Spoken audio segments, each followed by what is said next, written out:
Book supernatural, इसका हिंदी में अनुवाद है अलौकिक। अध्याय 60, स्वर्गदूत द्वारा रोग निदान एवं भविष्य कथन, 1952। बिली ब्रनम, दया होवे भाई। लैब से आई रिपोर्ट पर से निगाह उठाते हुए डॉक्टर अडायर चिल्ला उठे, जिसे वे थामे पड़ रहे थे। आप अफ्रीका में अमीबाओं से संक्रमित होकर आए हैं। जब सैम अडायर ने लैब की रिपोर्ट को पूरा पढ़ लिया, उन्होंने दुखी होकर सिर झुका लिया।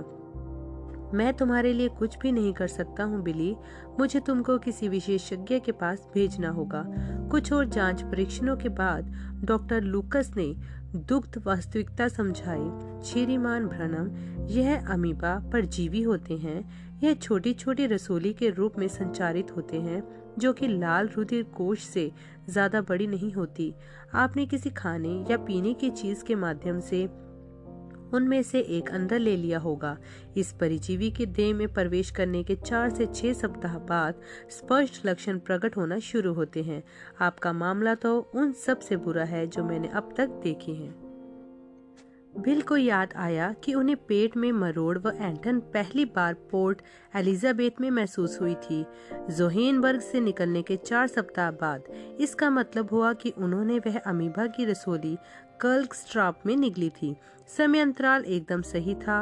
ओह, यदि वह सिर्फ जोहेन्सबर्ग में ही बने रहे होते, जैसा कि स्वर्गदूत ने उनसे करने को कहा था, तो ऐसी नौबत आती ही नहीं। डॉक्टर लूकस आगे बताने लगे, अमीबा का आक्रमणशील संक्रमण विश्व भर में तीसरा सबसे बुरा परजीवी संक्रमण होता है, जो सैकड़ों हजारों लोगों पर जो होता है। ज्यादातर मामलों में तो अमीबा सुप्तावस्था में ही पड़ा रहता है। हालांकि यह संक्रमित लोग अब उसके वाहक बन जाते हैं और बीमारी को फैला सकते हैं। वह स्वयं पीड़ित नहीं होते हैं। दूसरे मामलों में, जैसा कि आपका है, यह परजीवी सक्रिय हो जाते हैं। हम नहीं जानते क्यों। ठीक इस समय यह अमीबा आपकी आंतों में पाई जाने वाली आंत से पोषण प्राप्त कर रहे हैं। हम उन्हें वहीं पर नियंत्रित करने की चेष्टा करेंगे, क्योंकि यदि वे आपकी आंतों से आगे निकल गए तो फिर उनका निशाना जिगर या फिर मस्तिष्क होगा और तब फिर समस्या भयंकर हो जाएगी। दुर्भाग्यवश इन परजीवियों पर दवाओं का असर कोई खास नहीं होता है। मैं आपको 60 दिन के उपचार कार्यक्रम पर डाल रहा हूँ। जब वह क्लिनिक पर थे, एक जांच के लिए जरूरत थी कि वह कुछ बेरियम का सेवन पीने के द्वारा करें। जो डॉक्टर उनकी यह जांच कर रहा था, उसने कहा, श्रीमान ब्रनम, मैंने सुना है कि आप एक मिशनरी हैं, एक सुसमाचार प्रचारक मिशनरी। हाँ, मैं हाल ही में अफ्रीका से लौट कर आया हूँ। मैंने भी एक प्रचारक होने के लिए पढ़ाई की है। मुझे स्कूल में 4 साल लगे यह समझने के लिए कि मसीहत में कुछ नहीं रखा है। सो मैंने मोहम्मद, बुद्धा, कॉन्फ्यूशियस और बहुतेरे लोगों के विषय में पढ़ना शुरू कर दिया। मुझे यह जानकर बड़ा आश्चर्य हुआ कि मसीहत ही अकेला धर्म नहीं है जो एक कुंवारी जन्म और उद्धारकर्ता के विषय में बात करता है। मैंने निर्णय लिया कि शायद यह सभी बकवास है, तो मैंने सारा कूड़ा फेंक दिया और अब मैं एक नास्तिक हूँ।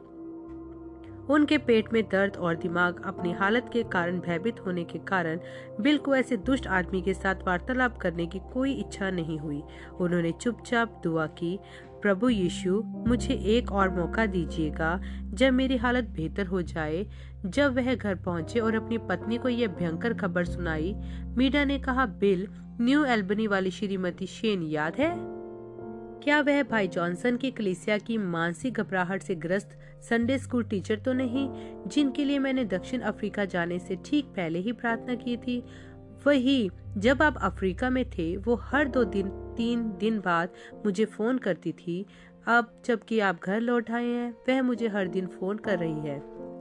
उसके क्या हाल है? भयंकर। उसकी हालत इतनी बुरी हो गई है कि वह मुश्किल से ही अपने घर से निकल पाती है। वह चाहती है कि जब आप पर अभिषेक हो, आप उसके लिए प्रार्थना करें, लेकिन उसे नहीं लगता कि वह किसी भी सभा में पहुंचने तक का सफर तय कर सकती है। इससे तो कोई फर्क नहीं पड़ता है। जैसे हालात इस समय दिख रहे हैं, हो सकता है कि मैं कोई भी और सभा कर ही न पाऊं। बिल, ऐसी बात मत बोलो। फिर भी श्रीमती शेन चाहती थी कि मैं आपसे पूछूं कि जब आप अगली बार प्रभु का दूत आपके पास होवे, तो क्या वह सूची में पहली हो सकती है जो आपसे मिल सके? निश्चय ही, बिल ने बेध्यानी से बोला। वह तो यह सोच रहे थे कि उन्होंने प्रभु के दूत को तब से नहीं देखा है जब से क्लार्कस्ट्रॉप में वह निर्णायक दिन आया था, जब उन्होंने प्रभु की इच्छा के विरोध में नेशनल कमेटी की यात्रा योजना अनुसार चलने की हार मान ली थी। उन्होंने सोचा, ओह, मैंने कितनी बुरी तरह से अपनी जिंदगी बर्बाद कर ली है। बिल अपने अगले सप्ताहों के दौरान पीड़ा में रहे। दवाइयों से मदद नहीं मिली। दर्द ने उन्हें इतना अधिक परेशान किया कि उन्हें सोने में भी बहुत कठिनाई होती थी। रात बरात वे अपने घर में फर्श पर चहलकदमी ही करते रहते थे, सोते हुए मिन्नत करते हुए, खुदा कृपया मुझ पर दया करें। यदि आपके दिल में मेरे लिए थोड़ी सी भी करुणा है तो कृपया मुझे क्षमा कर दीजिए। मैं अब कभी भी जानबूझकर आपके रास्ते से बाहर कदम नहीं निकालूंगा। प्रभु ने उनसे कोई बात नहीं की, ना तो आवाज के माध्यम से, ना तो दर्शन के द्वारा, ना ही लिखित वचन से। जबकि बिल अपनी बाइबल लगातार पढ़ रहे थे, असहाय और अलग थलग महसूस कर रहे होने के साथ, बिल का मन लगातार नाउमीदी की खाई की कगार के करीब सरकता जा रहा था। ओ, वह भला इतने मूर्खतापूर्ण हो कैसे सकते थे कि प्रभु से प्राप्त सीधी आज्ञा की अवज्ञा कर बैठे थे। दिन ब दिन वह अफ्रीका में अपनी दुविधापूर्ण स्थिति की बार बार जांच करते रहे, विभिन्न चीजों की छानबीन करते हुए, विभिन्न समाधानों का परीक्षण करते हुए, अपनी ही गलतियों से सीखने का प्रयास करते रहे। अब उन्हें यह समझ में आने लगा था कि उनकी सबसे बड़ी गलती यही थी कि वह उस दक्षिण अफ्रीकी नेशनल कमेटी के साथ चक्कर में फंसे, ऐसे अगुओं का झुंड जो इतने अधिक ऐंठे हुए थे कि तब भी नहीं झुक सकते थे जब खुदा ही स्वयं उनसे आकर उनकी योजना को बदलने को कहे।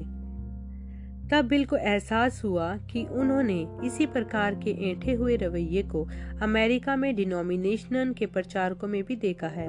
हो सकता है कि यह मनुष्य नहीं थे, बल्कि वह तंत्र था जिसमें असल में खोट थी।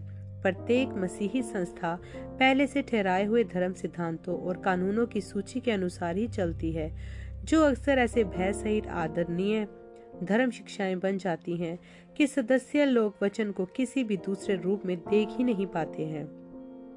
यह अच्छा होता यदि वे हर बार सही होते, लेकिन तब क्या हो जब वह गलत हो?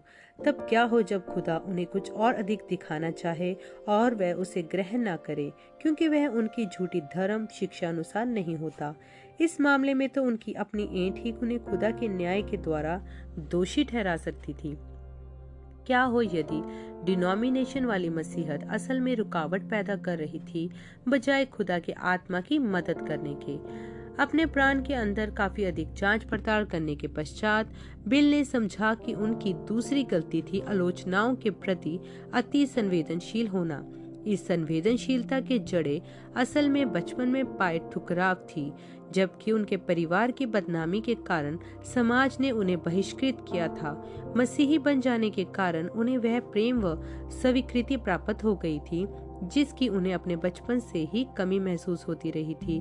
लेकिन उनके बचपन की कुछ मनोग्रंथियां अभी भी बाकी रह गए थे, जिनमें घबराने की प्रवृत्ति और आलोचनाओं के लिए संवेदनशीलता शामिल थी। अब जबकि इतने अधिक लोग उनका ध्यान आकर्षित करने की होड़ में होते थे, वह सभी को खुश करना चाहते थे, जो कि एक असंभव कार्य था। उन्होंने निश्चय किया कि अब से वह केवल वही करेंगे जो कुछ खुदा चाहते हों कि वह करें, चाहे इस प्रक्रिया में कोई भी जन उनसे ठोकर क्यों न खा जाए। उनके लिए यह कहीं भला होगा कि प्रभु यीशु मसीह को निराश करने के बजाय वह लोगों को निराश कर दे। दुर्भाग्यवश यह हमेशा पता लगाना आसान नहीं होता था कि प्रभु क्या चाहते हैं। बिल एक आलोचना पर गहराई से मनन करने लगे जिसने उन्हें वर्षों से सख्त बना रखा था।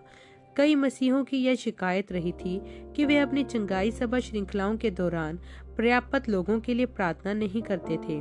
सैकड़ों बीमार आदमी और औरतें उनकी प्रत्येक सभाओं में उनसे व्यक्तिगत प्रार्थना की चाहत में आया करते थे, क्योंकि अलौकिक रीति से परखने का वरदान उनके शरीर से इतनी ज्यादा शक्ति खर्च कर देता था।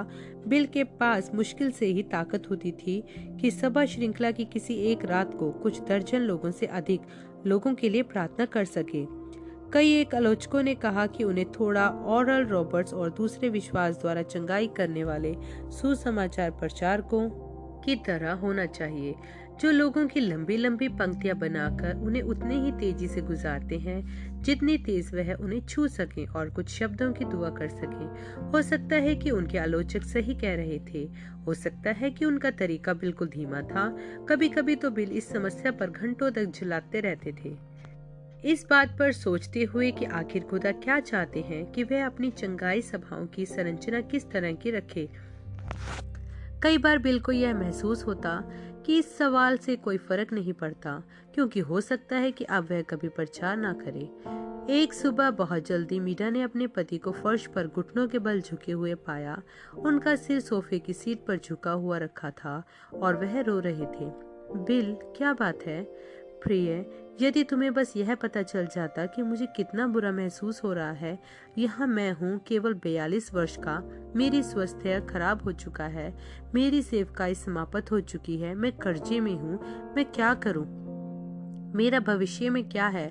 या तो मेरे सफर का अंत प्रतीत होता है। तुम कुछ खा तो लो, शायद तुम्हें कुछ बेहतर महसूस होगा, मीरा ने सलाह दी।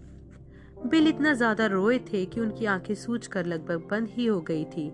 मीरा उन्हें नाश्ते की मेज पर ले गई, जहां उन्होंने कुछ अंडे और ब्रेड खाई। हाल ही में उनकी भूख भी बुरी तरह कम हो गई थी। नतीजतन उनका वजन भी लगातार पिछले कुछ हफ्तों से गिरता ही चला जा रहा था, जब तक कि वह इस समय 110 पाउंड की ही ना बचे रह गए। उनकी हालत बेहतर होने की जगह बिगड़ती ही चली जा रही थी। फरवरी 1952 के लगभग मध्य में बिल कुछ और जांचों के लिए फिर से वापस गए। डॉक्टर लुकस ने आए परिणामों को देखकर अपना सिर झुका लिया। रेवरेंड ब्रनम, मुझे डर है कि जो दवाएं मैं आपको दे रहा था वह काम नहीं कर रही हैं। अगली चीज जिसका मुझे प्रयोग करना पड़ेगा वह है आर्सेनिक। आर्सेनिक? वह तो खतरनाक होता है ना? हाँ, मुझे खुराकों के साथ बहुत सावधान होना होगा, पर इसके विषय में कोई गलती ना करें। रेवरेंड ब्रनम, आपकी हालत गंभीर है।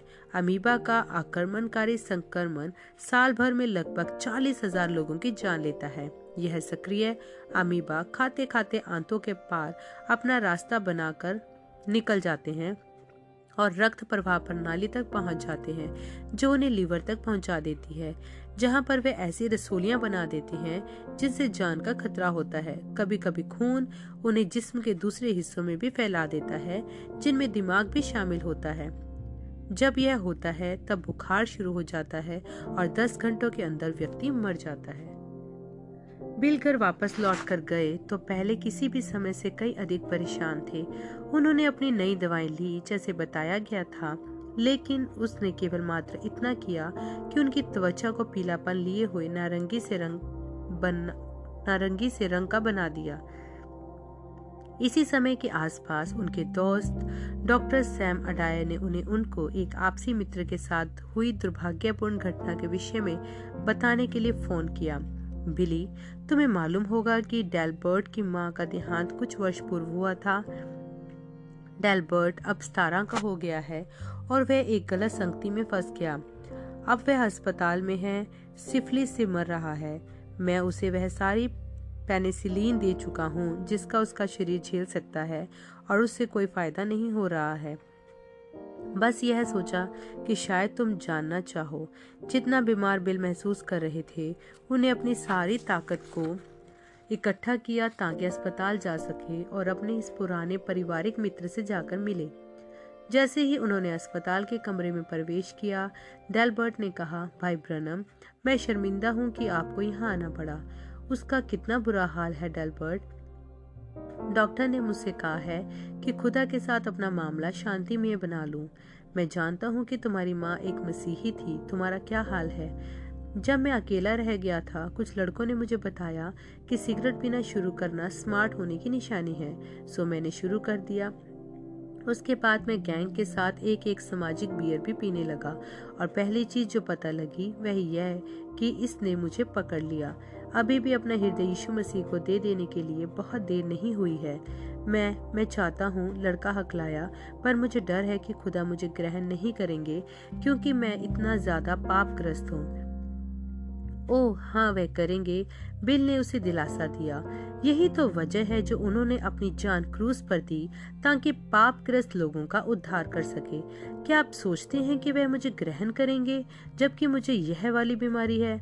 यह तुम्हारी देह नहीं है जिसे तुम उन्हें दे रहे हो, यह तुम्हारा प्राण है। तब तो फिर मैं आता हूँ। अपनी बाइबल को खोलकर बिल ने ऊंचे स्वर से यूहन्ना 14 पढ़ा, जो इस तरह शुरू होता है, तुम्हारा मन व्याकुल ना हो, तुमने खुदा पर विश्वास किया है, मुझ में भी करो। मेरे पिता के राज्य में बहुत से राजभवन हैं, यदि नहीं होते तो मैं तुमसे कह देता।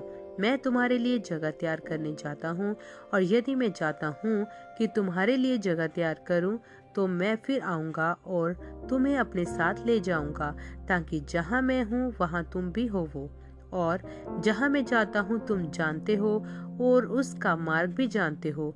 थोमा ने उससे कहा, प्रभु, हम नहीं जानते कि आप कहाँ जाते हैं, तो वहाँ का मार्ग कैसे जानेंगे? यीशु ने उनसे कहा, मार्ग और सत्य और जीवन मैं ही हूँ।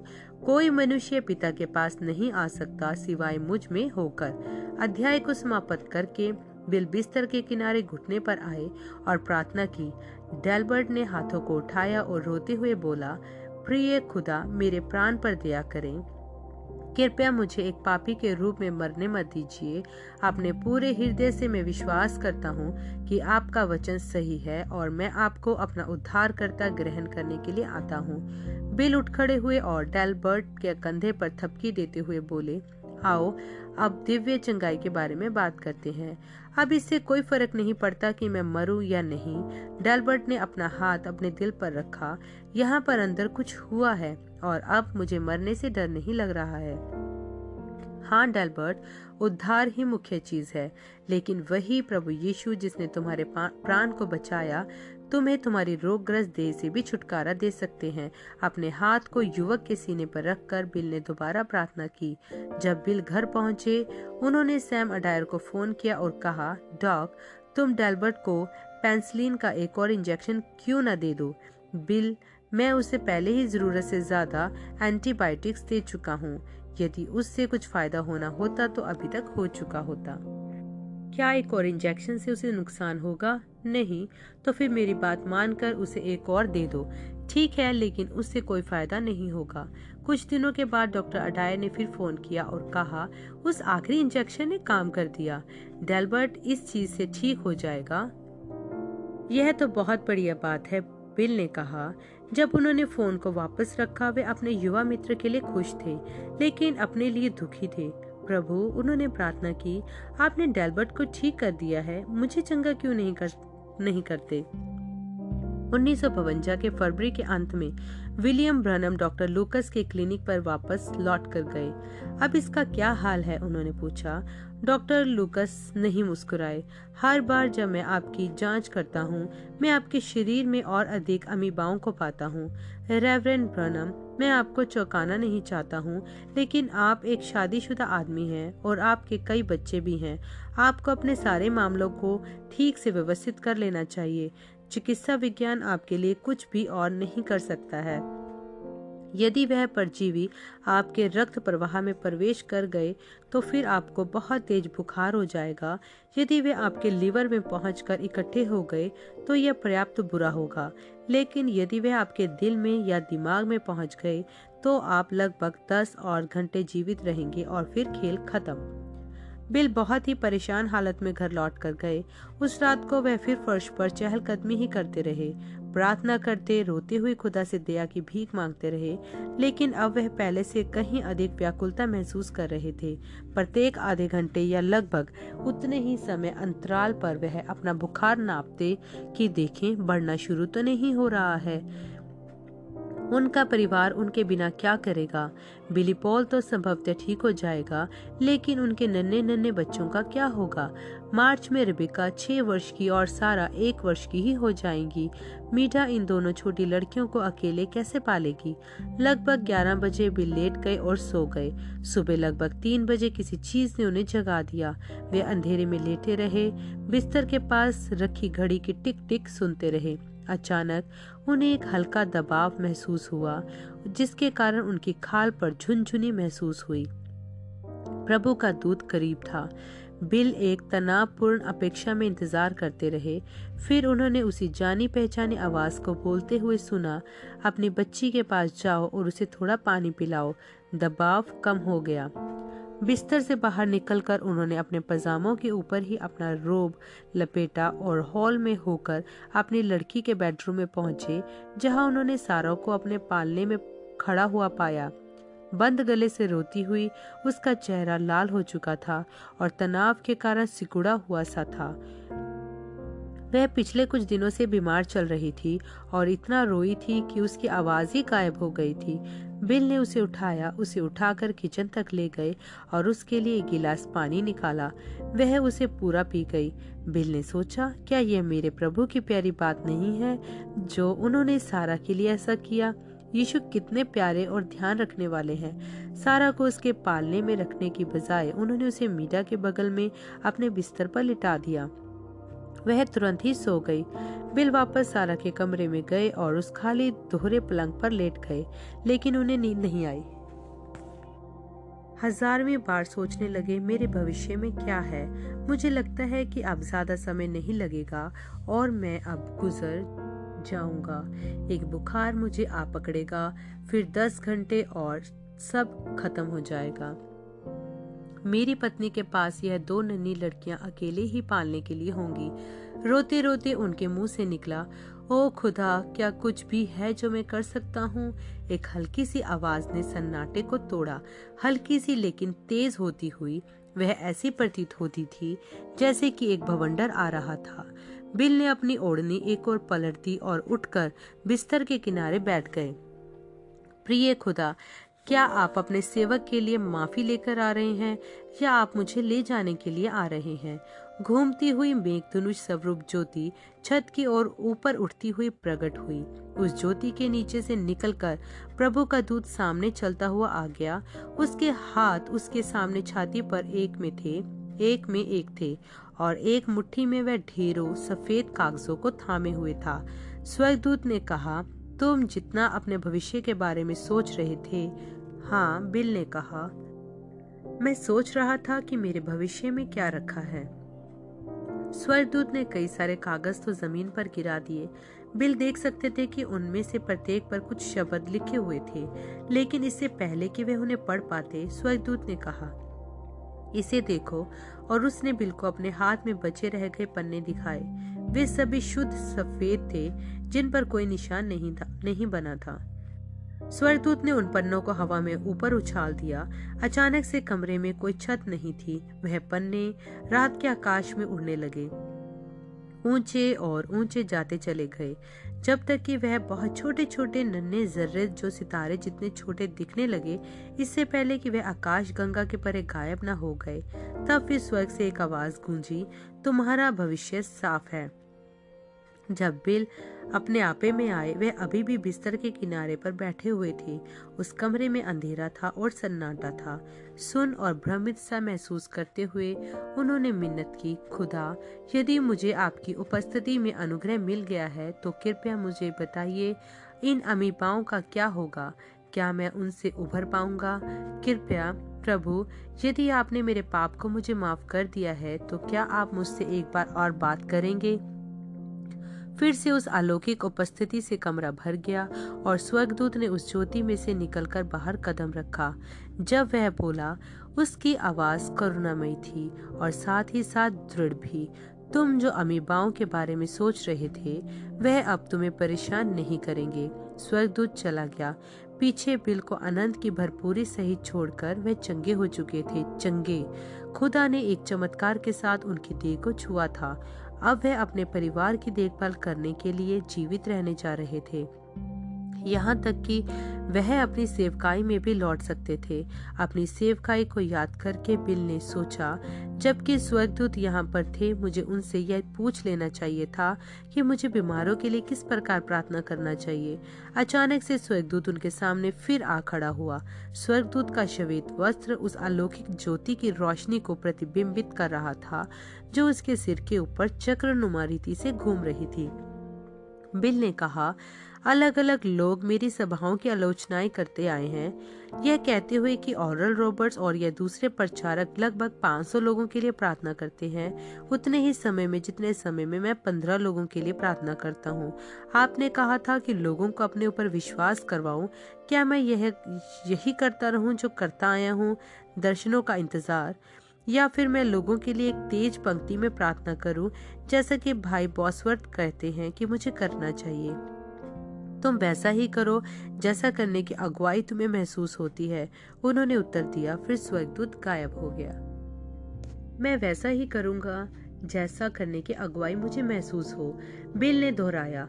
कितना अधिक प्रोत्साहित करने वाली बात थी। यही थी वह सीख जिसे उन्होंने दक्षिण अफ्रीका में अपनी गलती से प्राप्त किया था। काफी समय बाद बिल को वही स्वर्गदूत की बिजली लगने जैसी उपस्थिति फिर एक बार और महसूस हुई और उसी जानी पहचानी आवाज को सुना, जैसे कि आग हवा के द्वारा चक्रवात स्वरूप एक नियमित ताल में चलाई जा रही हो। Whoosh whoosh whoosh. आज की रात पिछली मुलाकातों से भिन्न थी। सामान्यतः स्वर्गदूत एक ही संदेश लाया करते थे। आज की रात वह बार बार प्रकट हो रहे थे। स्वर्गदूत ने बिल को आत्मा में उठाया और फिर डरबन के सभाओं में पहुंचा दिया। वह उस ग्रेविल रेस कोर्स में उत्तरी छोर पर खड़े होकर दक्षिण की ओर देख रहे थे, ठीक उसी जगह पर जहां पर वह कुछ महीने पहले उन्होंने खड़े होकर प्रचार किया था। लोगों ने ग्रैंड स्टैंड और मैदान दोनों को भरा हुआ था, जैसा कि उन्हें याद था। जैसे ही उन्हें यह भरोसा हो गया कि वह सभा थी, स्वर्गदूत ने उन्हें ऊपर उठाकर पूर्व में ले गया। बिल ने देखा कि डरबन की सभा नीली होती चली गई और पश्चिम में धूमिल हो गई। फिर स्वर्गदूत ने उन्हें एक और भीड़ के बीच में ले जाकर रख दिया। यह लोग काली त्वचा वाले और दुबले पतले थे। उनमें से कई एक धोती और पगड़ी पहने हुए थे। बिल ने अनुमान लगाया कि वे पूर्वी भारतीय थे। उन्होंने अपने ऊपर एक विशालकाय डायनामो की घुरघुराहट सुनी जो बिजली पैदा कर रहा था। ऊपर देखने पर उन्होंने एक और स्वर्गदूत को स्वर्ग से उतरते देखा जो लाल वस्त्र पहने हुए था। उसके आगे बढ़े हुए हाथ में एक बड़ी घूमती हुई रोशनी थी। नीचे खड़ी भीड़ ने अपने हाथों को उठाया और चिल्ला चिल्लाकर यीशु मसीह की तारीफ करने लगे। उस ऊपर वाले स्वर्गदूत ने अपनी सर्च लाइट की तीव्रता को अधिकतम पर बढ़ा दिया, जिसके द्वारा भीड़ पूरी तरह रोशनी से नहा गई और दिखाई पड़ा कि किस कदर पीछे दूर तक आसपास की पहाड़ियों तक वह भीड़ फैली हुई थी। वह तो लोगों का एक सागर प्रतीत होता था जहां तक बिल की निगाह जा सकती थी। प्रभु का दूत जो अभी भी उनके साथ ही खड़ा था, ऊंचे स्वर से चिल्लाया, वहां उस ब्रह्मण्ड सभा में 3 लाख लोग जमा हैं। दर्शन के सामर्थ्य से भौचक्के हुए बिल सामने दोहरे पलंगों के बीच सीधे सीधे जा पड़े। जब उन्हें होश आया, वह दिन की रोशनी को खिड़की के पर्दों के बीच से झलक कर अंदर आता देख रहे थे। उन्हें यह आभास हुआ कि वह अभी भी भोर ही हुई थी, क्योंकि घर में अभी भी सन्नाटा था। फिर उन्हें कुछ विचित्र सुनाई दिया। वह आवाज ऐसी थी जैसे कि किसी किताब के पन्ने हवा से फड़फड़ा रहे थे। केवल मात्र बात यह थी कि वहां पर हवा हो ही नहीं सकती थी, क्योंकि सारी खिड़कियां बंद थी। उठकर बैठ गए। बिल ने देखकर चौंक पड़े कि उनके बाइबल बिस्तर के किनारे रखी मेज पर से उठी और कमरे में हवा में तैरती हुई आई और उनके सामने ठहर गई। अभी भी हवा में ही ठहरी हुई। वह प्रेरित अध्याय 27 पर खुली हुई थी, जहां पर पौलुस उस भयंकर तूफान के दौरान जेल खाने के जहाज के लोगों से बात कर रहा था। एक हाथ लिखे हुए हिस्से पर प्रकट हुआ और आयतों पर इंगित करता चला गया, जबकि बिल यूं पढ़ते गए, श्रीमानो तुम्हें मेरी बात सुननी चाहिए थी और क्रेते से जहाज खोलना ही नहीं चाहिए था, जिसके कारण तुम इस विपत्ति और नुकसान में पड़े हो। और अब मैं तुम्हें समझाता हूँ कि खुश हो जाओ, क्योंकि तुम में से किसी भी मनुष्य के प्राण की हानि नहीं होगी, केवल जहाज की। क्योंकि आज की रात उस खुदा का दूत मेरे पास आ खड़ा हुआ जिसका मैं हूँ और जिसकी मैं सेवा करता हूँ। और उसने कहा, मत डर, पौलुस, तुझे कैसर के सामने खड़ा होना अवश्य है, और देख, खुदा ने सबको जो तेरे साथ यात्रा कर रहे हैं तुझे सौंप दिया है। इसीलिए श्रीमानों खुश हो जाओ, क्योंकि मैं खुदा का विश्वास करता हूँ कि वैसा ही होगा जैसा कि मुझे बताया गया है। जैसे ही उन्होंने वचन का वह हिस्सा पूरा पढ़ लिया, उस हवा में ठहरे हुए हाथ ने पन्नों को पीछे की ओर पलटकर यहोशू अध्याय 1 निकाला। उसने इंगित किया दूसरी आयत से और छपी हुई लाइनों पर चलता चला गया, जबकि बिल यूं पढ़ते रहे, मेरा दास मूसा मर गया है, सो अब तू उठ, कमर बांध और इस सारी प्रजा समेत यरदन पार होकर उस देश में जा जिसे मैं उनके अर्थात इजरायली बच्चों को देता हूँ। उस वचन के अनुसार जो मैंने मूसा से कहा था, प्रत्येक वह स्थान जहाँ जहाँ पर तुम पांव धरोगे वह सब मैं तुम्हें देता हूँ। ऐसा लगता था जैसे कि वह हाथ 5वीं और 6ठी आयतों पर खास जोर डाल रहा हो। तेरे जीवन भर कोई मनुष्य तेरे सामने ठहर ना सकेगा। जैसा मैं मूसा के संग रहा वैसे ही तेरे संग भी रहूंगा, और ना तो मैं तुझे धोखा दूंगा और ना तुझे छोड़ूंगा। इसीलिए हियाव बांध और बहुत दृढ़ हो जा, क्योंकि जिस देश के देने की शपथ मैंने इन लोगों के पूर्वजों से खाई थी उसका अधिकारी तू इन्हें करेगा। क्या मैंने ही तुझे आज्ञा नहीं दी है? हियाव बांध कर दृढ़ हो जा, भय ना खा और ना तेरा मन कच्चा हो, क्योंकि जहाँ जहाँ तू जाएगा वहाँ वहाँ तेरा खुदा यहोवा तेरे संग रहेगा। जब बिल ने यहोशू का पहला अध्याय पूरा पढ़ लिया, जब उन्होंने अपनी बाइबल की ओर अपना हाथ बढ़ाया, तुरंत ही वह अपनी अपनी मेज पहुंच गई जहां उन्होंने उसे रखा हुआ था। सोने वाले कमरे के दरवाजे पर दस्तक हुई। मीरा ने पूछा, मैं अंदर आ जाऊं? यह बड़ी अजीब बात है, बिल ने सोचा। यदि वह अंदर प्रवेश कर सकती होती तो पूछती क्यों? आमीन।